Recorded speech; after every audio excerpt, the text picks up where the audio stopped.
I am Basil Elton, keeper of the North Point light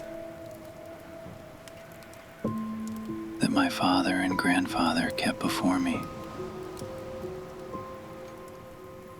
Far from the shore stands the gray lighthouse, above sunken, slimy rocks that are seen when the tide is low, but unseen when the tide is high.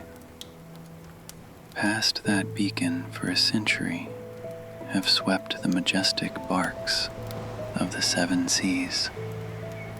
In the days of my grandfather, there were many. In the days of my father, not so many. And now, there are so few that I sometimes feel strangely alone, as though I were the last man on our planet.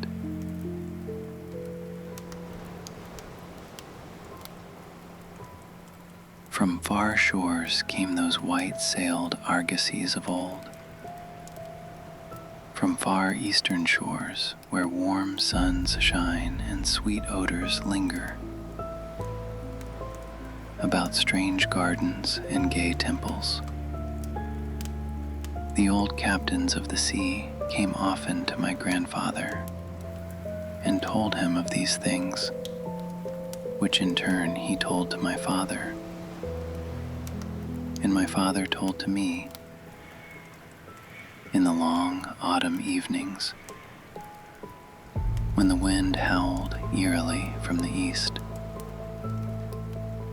And I have read more of these things, and of many things besides, in the books men gave me when I was young and filled with wonder. But more wonderful than the lore of old men and the lore of books is the secret lore of ocean. Blue, green, gray, white, or black, smooth, ruffled, or mountainous, that ocean is not silent. All my days have I watched it and listened to it, and I know it well. At first, it told to me only the plain little tales of calm beaches and near ports. But with the years, it grew more friendly and spoke of other things, of things more strange and more distant in space and in time. Sometimes at twilight, the gray vapors of the horizon have parted to grant me glimpses of the ways beyond. And sometimes at night, the deep waters of the sea have grown clear and phosphorescent to grant me glimpses of the ways beneath.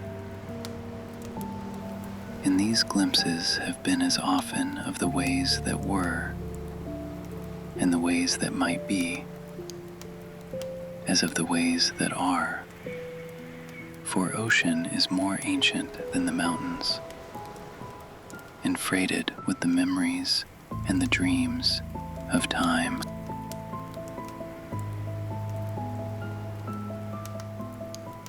Out of the south it was that the white ship used to come, when the moon was full and high in the heavens. Out of the south it would glide very smoothly and silently over the sea. And whether the sea was rough or calm, and whether the wind was friendly or adverse, it would always glide smoothly and silently, its sails distant and its long, strange tiers of oars moving rhythmically. One night I espied upon the deck a man, bearded and robed,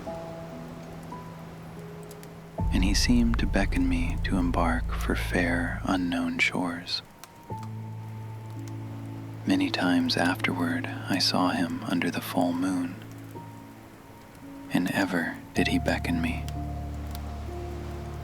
Very brightly did the moon shine on the night I answered the call, and I walked out over the waters to the white ship on a bridge of moonbeams. The man who had beckoned now spoke a welcome to me in a soft language I seemed to know well, and the hours were filled with soft songs of the oarsmen as we glided away into a mysterious south, golden with the glow of that full, mellow moon. And when the day dawned, rosy and effulgent, I beheld the green shore of far lands, bright and beautiful, and to me unknown. Up from the sea rose lordly terraces of verdure, tree-studded and showing here and there the gleaming white roofs and colonnades of strange temples. As we drew nearer the green shore, the bearded man told me of that land, the land of Zar, where dwell all the dreams and thoughts of beauty that come to men once, and then are forgotten. And when I looked upon the terraces again, I saw that what he said was true. For among the sights before me were many things I had once seen through the mists beyond the horizon, and in the phosphorescent depths of ocean. There too were forms and fantasies more splendid than any I had ever known. The visions of young poets who died in want before the world could learn of what they had seen and dreamed. But we did not set foot upon the sloping meadows of Zar, for it is told that he who treads them may never more return to his native shore. As the white ship sailed silently away from the templed terraces of Zar, we beheld on the distant horizon ahead the spires of a mighty city, and the bearded man said to me, "This is Thalarion, the city of 1,000 wonders, wherein reside all those mysteries that man has striven in vain to fathom." And I looked again at closer range and saw that the city was greater than any city I had known or dreamed of before. Into the sky the spires of its temples reached, so that no man might behold their peaks, and far back beyond the horizon stretched the grim gray walls, over which one might spy only a few roofs, weird and ominous, yet adorned with rich friezes and alluring sculptures. I yearned mightily to enter this fascinating yet repellent city, and besought the bearded man to land me at the stone pier by the huge carven gate, Akariel.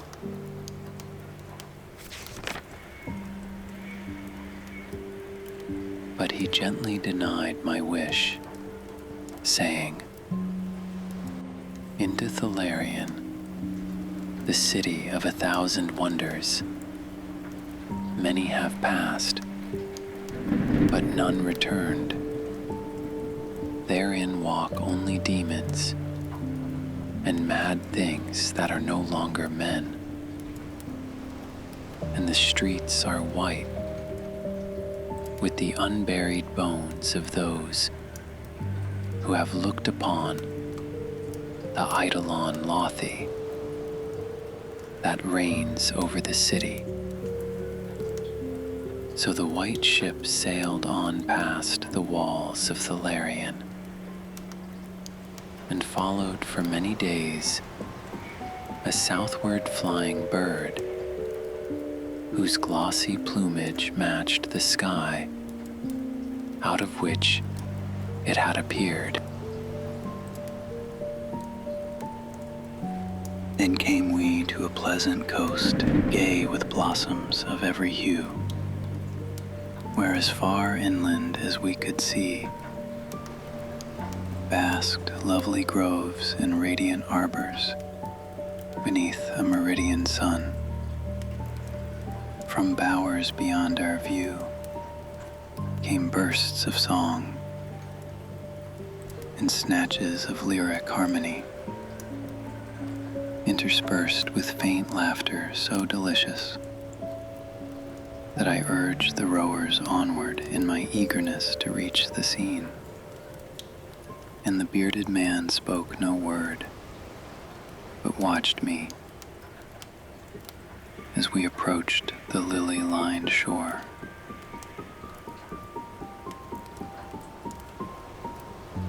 Suddenly, a wind blowing from over the flowery meadows and leafy woods brought a scent at which I trembled. The wind grew stronger, and the air was filled with the lethal, charnel odor of plague-stricken towns and uncovered cemeteries. And as we sailed madly away from that damnable coast, the bearded man spoke at last, saying, "This is Zura, the land of pleasures unattained." So once more the white ship followed the bird of heaven over warm, blessed seas, fanned by caressing, aromatic breezes. Day after day, and night after night did we sail, and when the moon was full, we would listen to soft songs of the oarsmen, sweet as on that distant night when we sailed away from my far native land. And it was by moonlight that we anchored at last in the harbor of Sona Nil, which is guarded by twin headlands of crystal that rise from the sea and meet in a resplendent arch. This is the land of fancy, and we walked to the verdant shore upon a golden bridge of moonbeams. In the land of Sona Nil, there is neither time nor space, neither suffering nor death, and there I dwelt for many eons. Green are the groves and pastures, bright and fragrant the flowers, blue and musical the streams, clear and cool the fountains, and stately and gorgeous the temples, castles, and cities of Sona Nil. Of that land there is no bound, for beyond each vista of beauty rises another more beautiful.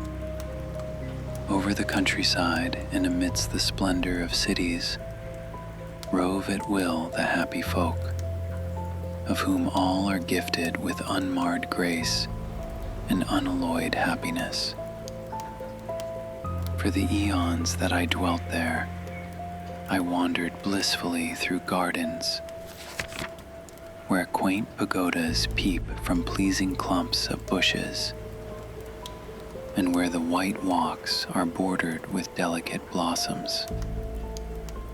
I climbed gentle hills from whose summits I could see entrancing panoramas of loveliness, with steepled towns nestling in verdant valleys, and with the golden domes of gigantic cities glittering on the infinitely distant horizon.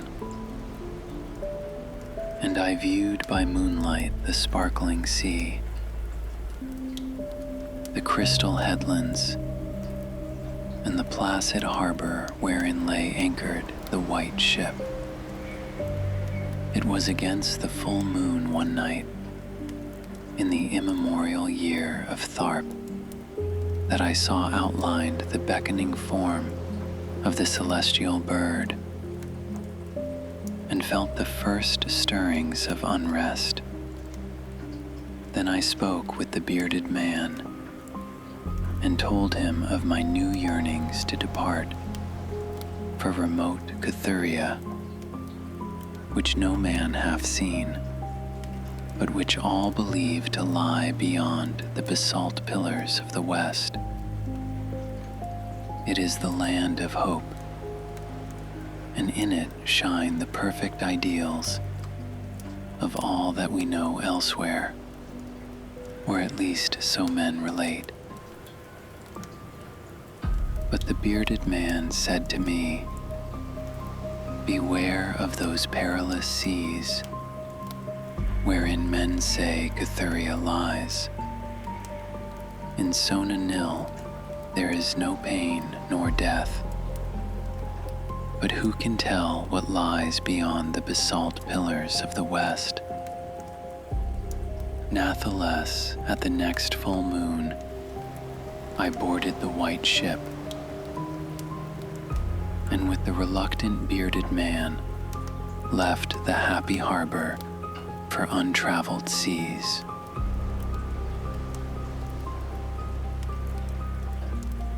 And the bird of heaven flew before, and led us toward the basalt pillars of the west.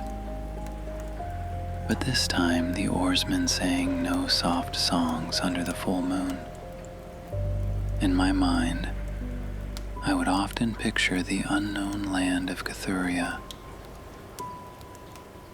with its splendid groves and palaces, and would wonder what new delights there awaited me. Cathuria, I would say to myself, is the abode of gods and the land of unnumbered cities of gold.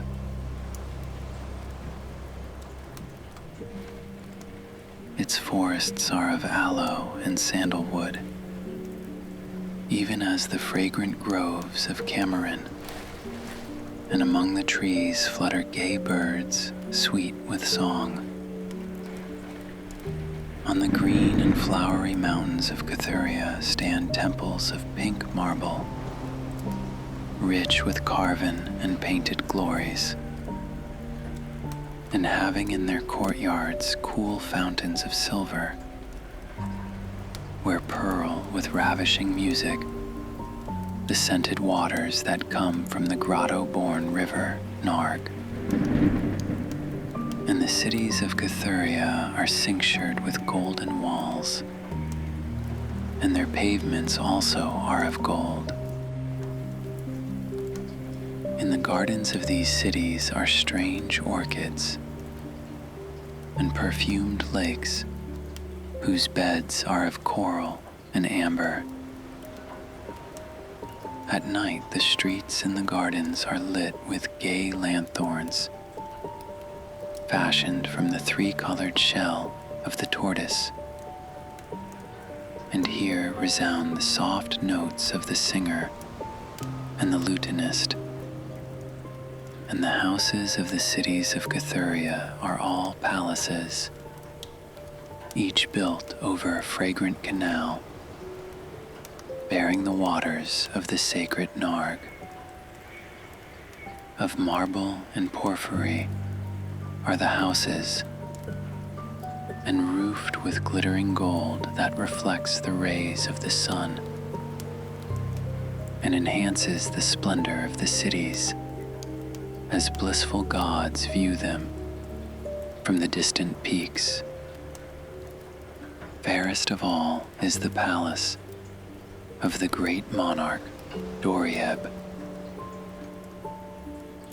whom some say to be a demigod, and others a god. High is the palace of Dorieb, and many are the turrets of marble upon its walls.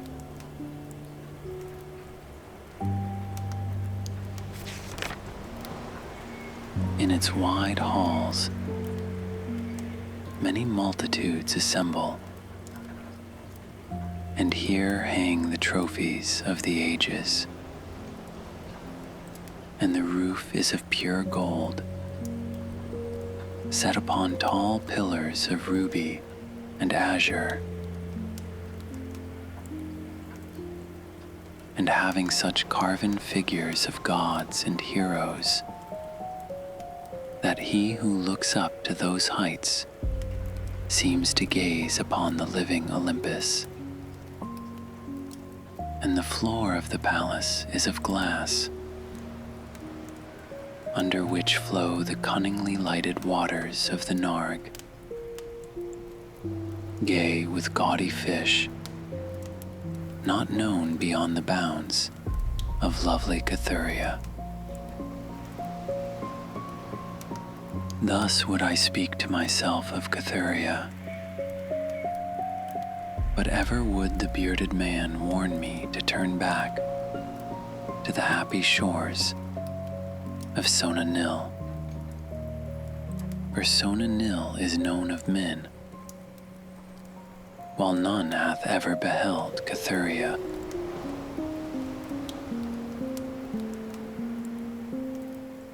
And on the 31st day that we followed the bird, we beheld the basalt pillars of the west.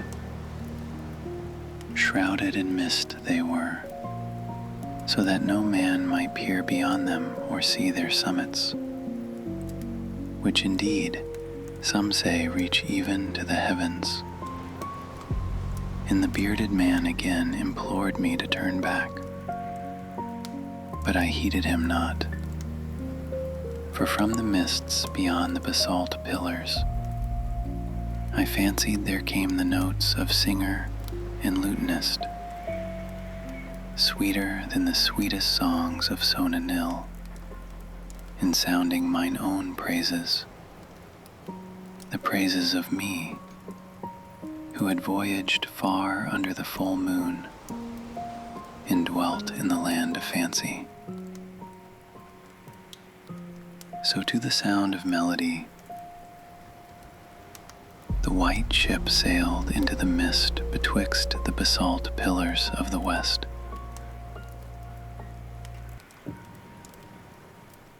And when the music ceased and the mist lifted, we beheld not the land of Cathuria, but a swift rushing resistless sea, over which our helpless bark was borne toward some unknown goal. Soon to our ears came the distant thunder of falling waters, and to our eyes appeared on the far horizon ahead the titanic spray of a monstrous cataract, wherein the oceans of the world drop down to abysmal nothingness. Then did the bearded man say to me, with tears on his cheek, "We have rejected the beautiful land of Sona Nil, which we may never behold again. The gods are greater than men, and they have conquered." And I closed my eyes before the crash that I knew would come, shutting out the sight of the celestial bird, which flapped its mocking blue wings over the brink of the torrent. Out of that crash came darkness, And I heard the shrieking of men and of things which were not men. From the east, tempestuous winds arose, and chilled me as I crouched on the slab of damp stone which had risen beneath my feet. Then, as I heard another crash, I opened my eyes and beheld myself upon the platform of that lighthouse from whence I had sailed so many eons ago. In the darkness below, there loomed the vast blurred outlines of a vessel breaking up on the cruel rocks. And as I glanced out over the waste, I saw that the light had failed for the first time since my grandfather had assumed its care. And in the later watches of the night, when I went within the tower, I saw on the wall a calendar which still remained as when I had left it at the hour I sailed away. With the dawn, I descended the tower and looked for wreckage upon the rocks. But what I found was only this: a strange dead bird, whose hue was as of the azure sky, and a single shattered spar of a whiteness greater than that of the wave tips or of the mountain snow. And thereafter, the ocean told me its secrets no more. And though many times since, as the moon shone full and high in the heavens, the white ship from the south came never again.